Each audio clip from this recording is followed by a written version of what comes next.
بسم الله الرحمن الرحيم. اللهم صل على سيدنا ومولانا محمد وعلى آل سيدنا ومولانا محمد وبارك وسلم وسلم عليه. رب زدني علما، رب اشرح لي صدري ويسر لي امري واحلل عقدة من لساني يفقهوا قولي.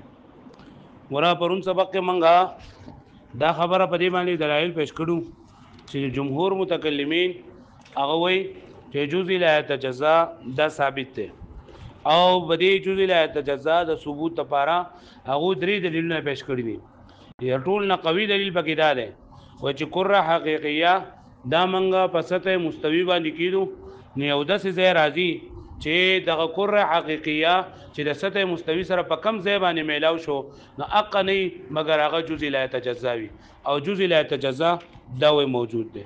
پوه شوي د او دویم د دې مشایخو دو دلیلونه چې دا مشهور دي. اولنې دلیل دا دی وای کچرتا دا عین دا منقسم وي غیر متناهي تور باندې، عین منقسم وي یعنی ته چې هر عین چې دا تقسیمیږي غیر متناهي تور باندې، نو بیا و د اوریدانا او غر دا به د یو بلنا غټ او ورکوټه و پکې نه ځکه چې د اوریدانا هم یو عین دی، د اوریدانا هم عین دی او غر ته دا هم عین دی، او ته چې هر عین چې دا غیر متناهي تور باندې تقسیمیږي. غیر متناهي مطلب دا دی چې لکه تقسیمیږي د دې سره نه معلوم، نو چې عین دا اوریدانه غیر متناهي تور باندې تقسیمیږي او دغه هم تقسیمیږي، نو موږ د خو د یوسیز د وړوکوالي او غټوالي پته لګي په کثرت د اجزا او په قلت سره موږ ولګه دا شی ورکوټه دی ځکه چې اجزا یې لګ دي او دا شی غټ دی ځکه چې اجزا یې ډیر دي. نو چې ته چې د دې اجزا هم لا متناهي دي او د بل د غیر اجزا هم غیر متناهي دي، نو د غټوالي کچوالي هم د پته نه لګي، نو د اوریدانه او غر دا به یو بلنا دا بلکه برابر ورش بیا. او حال دا چې دا اوریدانه او غر دا دواړه برابر دي، دا نه دي برابر، نو خامخا ته به دا خبره مني چیرې دا متناهي دي، یعنی یو داسې څیز دی چې هغې دا متناهي طور باندې متناهي چې د هغې حد معلومي دا تقسیم قبلی او د هغې نه اقوا دا لون نه تقسیمیږي، چې کله دا یو داسې حد ته ورسي چې لون نه تقسیمیږي نو دغې ته جزء لا يتجزا وایي. پوه شو بلې معنی. او دویم نمبر دا وی چې اجزا د جسم دا د جسم د پاره ذاتی نه دي، یعنی کم څه چې د چا لپاره ذاتی وي که نه نو هغه د هغې نه جدا کېږي. نو لکه موږ وایو د اور دپاره دا ګرموالی دا صفت ذاتی دی، د اور دپاره ګرموالی دا صفت څه دی ذاتی دی، نو داسې دا د دې اور نه نه لرې کېږي بلکې کله چې اور وي نو هلته کې به ګرموالی دا به وي. نو د اجزا د جسم دپاره دا ذاتی نه دي، که اجزا د دې جسم دپاره ذاتی وی نو دا به د دې نه چرته هم نه لرې کېدل. حال دا دی چې انسان او یا چرګه ده او یا چرګې نه یوه خپه بله خپه سینه سر دا د جدا کېږي که جدا کېږي نه جدا کېږي که او دا یو جسم دی، نو جسم دپاره اجزا دا ذاتی نه دي، که دا ذاتی وی نو بیا به دې افتراق نه قبلو. پوه شوې بلې باندې. نو موږ وایو چې کله د جسم د اجزا دا خو د دې ذاتي نه دي دا تقسیمیږي، نو که ته وایې چې دا تقسیمیږي غیر متناهي طور باندې نو تسلسل راځي په دې کې څه راځي تسلسل راځي. او که ته وایې چې یاره دا په یو ځای باندې به تقسیمیږي به او الله تعالی په دې باندې قدرت لري چې دا په مخه دا تسلسل نه شي بلکې په یو ځای باندې دا تقسیم ختم کړي، نو په کوم ځای کې چې دا تقسیم ختم شي نو دغې ته ویل کېږي جزء لا يتجزا. پوه شوې بلې معنی بلې معنی پوه شوئ. دا درې دلیلونه مشایخو ذکر کړي دي، یو قوي دلیل او دوه چند دا مشهور. بیا د علامه تفتزاني رحمت الله علیه وایي چې دا درې واړه دلیلونه دا د دې مشایخو دا کمزوري دي. ولې کمزوري دي؟ وایي په دې لاولني سره دا ثبوت د نقطې راځي، په دې لاولني سره ثبوت د نقطې راځي، ثبوت د جوهر نه راځي. ثبوت د نقطې څنګه راځي؟ لکه وایي سطح مستوي ده دا ته په دې باندې کره حقیقیه کې دي، نو دې سره د دې دا یو جز چې کم ملاویږي دغه نقطه ده، دا سره نقطه ده او نقطه چې دا عرض وي، نقطه څه وي عرض وي، او موږ ورته وایو چې نقطه عرض ده او عرض خو لګي قائم بالغیر ده که نه، عرض څه ته وایي؟ نو چې عرض دې ثابت کو نو دې سره قائم بالغیر عرض قائم بالغیر وي نو دې لپاره ته جوهر هم ثابت کو که نه. پوه شوئ. نو هغه موږ ته وایي چېرې موږ خبره ستا سره کوو د جوهر په مطابق او دلته کې د دې نه معلومیږي نقطه، او نقطه څه شی دی؟ عرض دی. نقطه سره عرض دی. موږ ورته وایو چې نقطه عارض ده او عارض ولېږي قائم بالغیر ده نو چې نقطه ثابت شوله نو دې لپاره هغه محل هم ثابت شو او دغه محل نه دی مګر جزء لا يتجزا دی پوه شو مې معنی هغه وایي چې دا نقطه به هله جزء لا يتجزا وي چې کله دی حلول کړی په حلول غرایاني سره حلول سرایانی او طغرایانی پرون موږ سوریانی ویلو ما ویل لګي زبر ډیر پېښوم کړی دی خو زمانہ فکر مینو حلول سرایانی او حلول طغرایانی حلول سرایانی دي ته ویلګي چې حال چې حال په محل کې داسې حلول وکړي چې حال په محل کې داسې حلول وکړي چې دوانه د یو شي او بیا یو څه ته اشاره دی بل څه ته اشاره وي لکه سپینواله د پيو د سپینواله په دې پيو کې د څه په دې طریقې سره حلول کړی دی چې دا د دې نه جدا کیږي نه او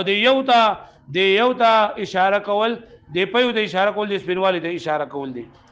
یا لکه په غبین کو خوګواله دی یا لکه ما تاسو ته پرون ویلو چیرې په دې کې تا اوبا پي او دا پتی دالي په کې مکس کړ او دا حلول سوریانی دا دینه جدا کیږي نو سرایانی حلول سرایانی او حلول طغرایانی دي ته ویلېږي چې دا حال د محل په هر جز کې نه وي داخل حال د محل په هر جز کې نه وي داخل نو دلته کې دا نقطه دا چې کنه دا د محل لپاره دا دی حلول کړه ده خو په حلول طغرایانی سره پس سره په حلول طغرایانی سره ګوره ما ته ګورل ګټه دا نقطه دا سره نقطه ده د دې نه دا خط منګ را قودو نو دا د طول ځکه منګ ویلو چې کله لاولنه کرخه را قود شي ناغه سي اې د طول ولګي کنه ها څور ته لګي طول ورته لګي او خط ورته لګي دا خط منګ د سره قودو دا نقطه ده د دې نقطې نه منګ دا خط را قودو رسي صحیح شولا نو نقطه دا نقطه شولا نقطه او دا څه شو دا خط شو پوه شوي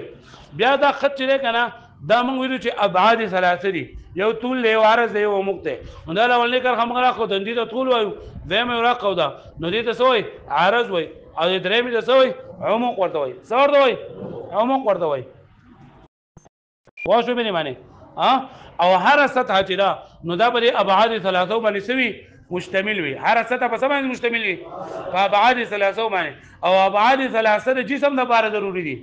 ابعاد ثلاثه سره بار ضروری دي د جسم لپاره نو ګوره دا نقطه د غصرف د خط یو جز ده د سطح جز ده د نور دو جزونو جز ده د دې جز نه صرف د دې جز ده نو دې حلول کړه او په حلول طغرایانی سره په حلول سرایانی سره نه ده نو کدا په حلول سرایانی سره وې نو بیا به د نقطې د ثبوت سره جوهر ثابتېدو خو دې چونګې حلول په حلول سرایانی سره نه کړي په حلول طغرایانی سره کړي دي نو لهدا د نقطې په ثبوت سره د جوهر د نه ثابت دي پوه شو به معنی نو ځکه وای چې دا سره دا اولنې دلیل کوم چې دوی چې دا قوي دلیل دی دا ضعیف دی لکه پوه شو به معنی دغه شان دي دویم دلیل چې هغه پیش کړو چیرې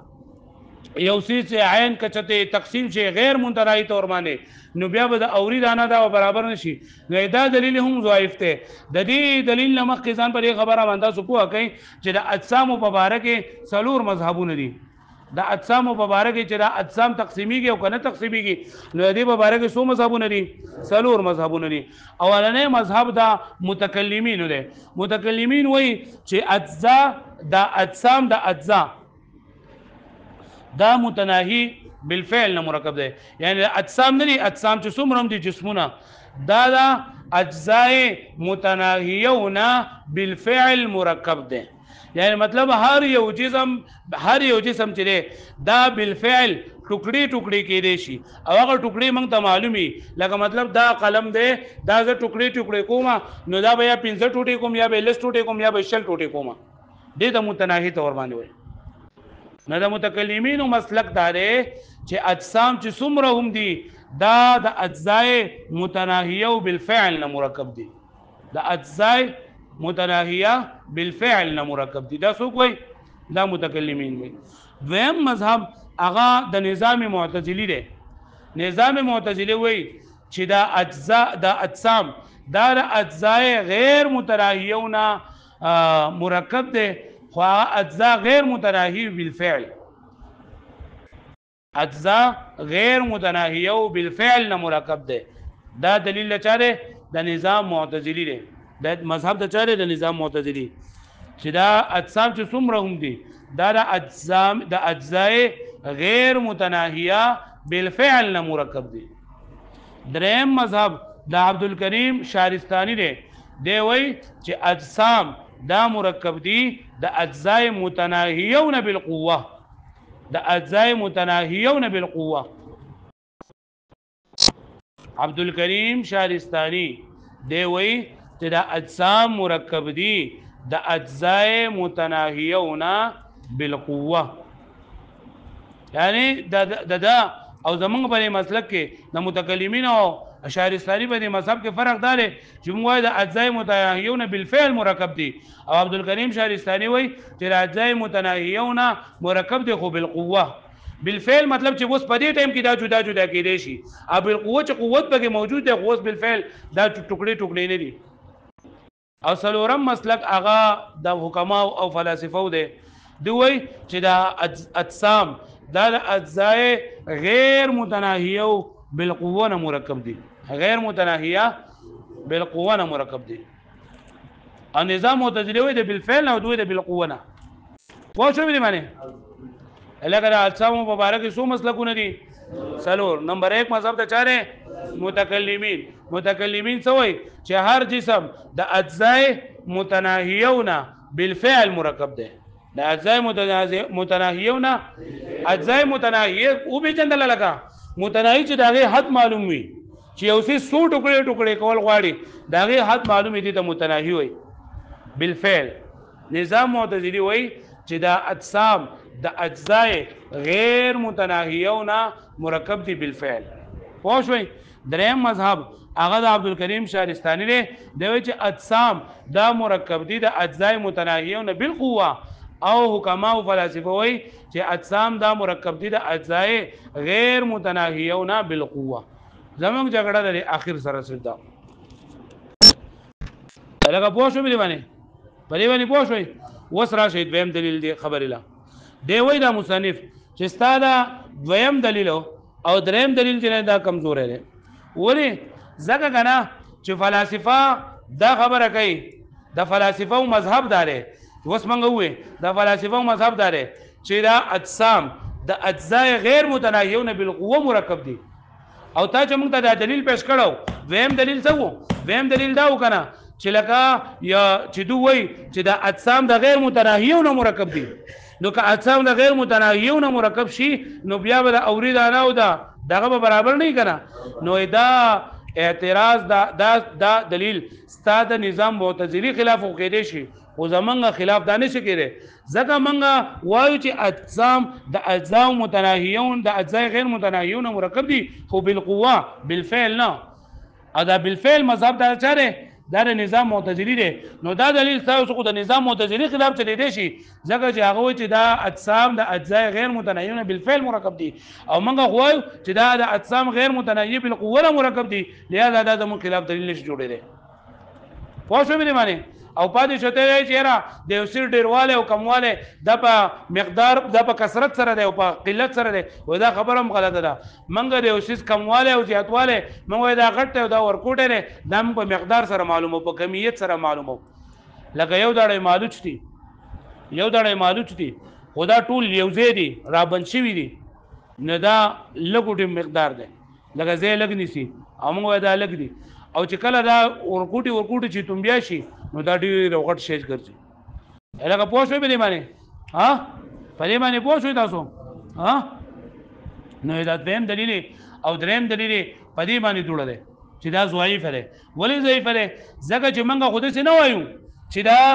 اجسام دو په ما لکه دا دلیل چې پیش کړو فلسفو باندې دلیل وایو چې دویم دلیل د مشایخو باندې باندې کله اجسام غیر متناهیون مرکب شي، اجسام غیر متناهیه شي، نو بیا به دا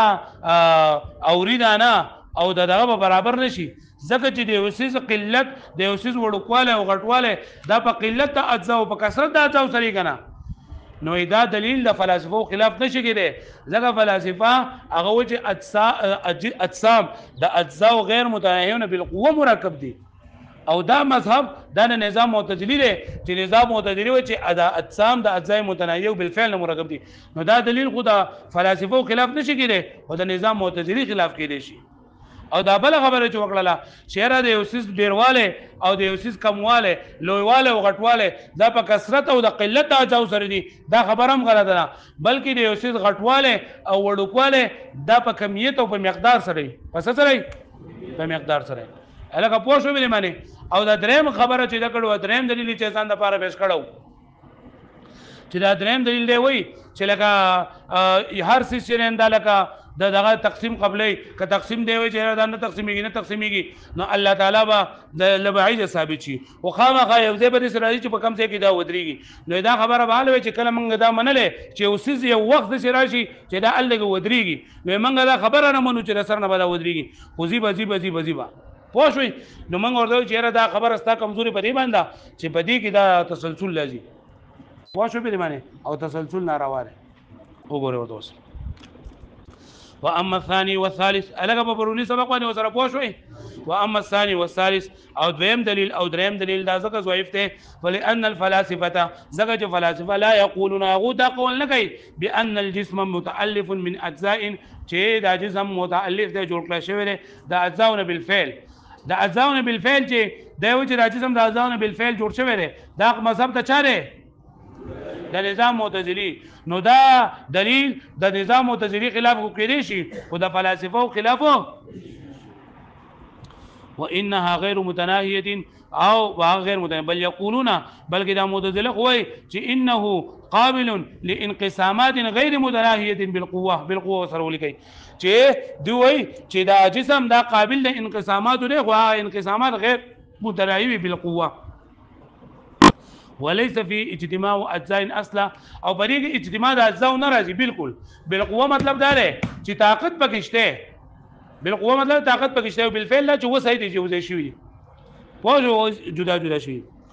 او دا بل خبره چا کوله چې د یو سیس غټواله وړوکواله دا په کثرت او په قلت او سر راځي کنه نو دا خبره هم غلطه ده ولی وانما العظم والصغر او دا عظم لویواله والصغر او وړوکواله به اعتبار المقدار القائم به دا به اعتبار دا مقدار سره کوم چې قائم به دي سره لا به اعتبار کثرت الاعضاء وقلتها په کثرت د اعضاء او په قلت د اعضاء سره نه ده لکه دغه د مالوچو دا مثال جماعتان لدر کو الګه پوه شوي به باندې اول افتراق ممکن دا دریم نمبر هغه اعتراض شاو کړو کنه دریم نمبر اعتراض نو دریم نمبر دلیل پیش کړو چې دا یو هر څه الله پاک چې پیدا کړل نو دا به تقسیمیږي او کله چې دا تقسیمیږي تسلسل به راځي او خامخا به یو ځای باندې ته به درې چې الله الله پاک پر څه باندې قادر دی نو الله پاک به دا په یو ځای باندې ودرې چې الله هغه څنګه دا تقسیم مخکې نه کیږي نو دا خبره به حلوي چې کله ما دا خبره سره ومنه لګره چې دا ودرېږي نو الله کې وجود لا تجزا ثابت شي کنه خو زمونږ دا مسلک ته چې دا ودرېږي نه بلکې دا به مخه سي راوالي والافتراق ممکن او افتراق یعنی جداواله ممکن دی غیر متناهی فلا يستلزم الجزء نو نه لازمي د دینه سو جزء لا تجزا الګه پوه شوي واما ادله النفي ايضا و دا کوم دلیل د نفي چې وکړل کنه دا درې دلیل چې پیش کړل لکه مشایخ ول درې دلیل پیش کړل د کور حقیقی ده او دغه د عظمت او د کثرت ده او یو د الله تعالی ده تسلسل او ده نو دا مشایخ پیش کړل مصنف رحمت الله علیه د دې ضعف ته اشاره وکړه او غضوف درینه دا د کیږي چې جزء لا تجزا نشته نو دا دلایل د نفي چې دي دلایل د نفي وای دا هم خالی نه دي د کمزوري نه دا ضعف نه کمزوري ندي ولهذا د دې وجنه مال الامام الرازي د مایل شهر امام رازي په هذا المساله الى التوقف په دې مسله کې توقف تا چیرې د جزء لا تجزا مبارک توقف کړل بل لا جزء لا تجزا پروز کړه تاسو په معین الفلسفه کې اب انتباهات مفیده ویلو کنه پای کې تاسو دا وی حضرت مولانا قاسم نانوتوی رحمت الله علیه هغه دا جزء لا تجزا د قران مجید هم ثابت کړه دلیل په ذکر کړه ده څه دلیلو ومزقناهم كل ممزق چې الله پاک فرمایي دا کافرانو موږ رزقو په کامل رزق کې دوسرا دا کل ممزق چې دا جزء لا تجزا ده چې لکه دومره به ټوکړي کو جوړونو به ذکر کړه نه لکه پوه شو په دې باندې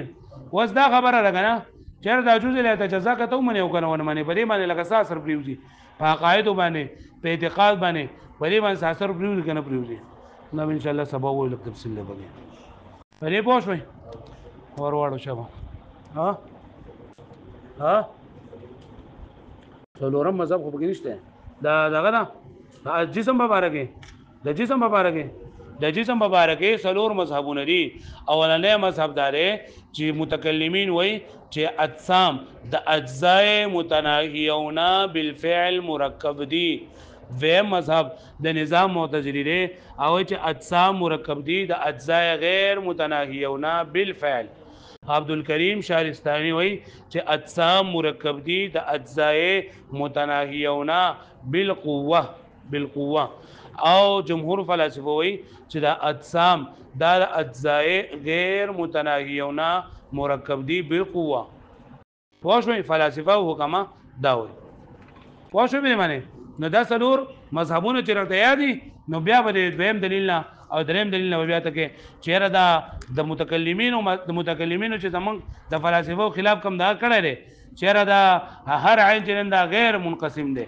لا اله نهایه نو لا اله نهایه قول دا نظام معتزلی دی لکه چې بالفعل و چې جسم د اجزای غیر متناهیونه بالفعل مرکب دی او موږ خو چې جسم د اجزای غیر متناهیونه مرکب دی خو بالفعل نه بالقوه نه دا دویم دلیل سازو خو د نظام معتزلی خلاف جوړې دي شي او د فلسفو خلاف چې دا نشي جوړېږي پوه شو مې معنی واړو شابه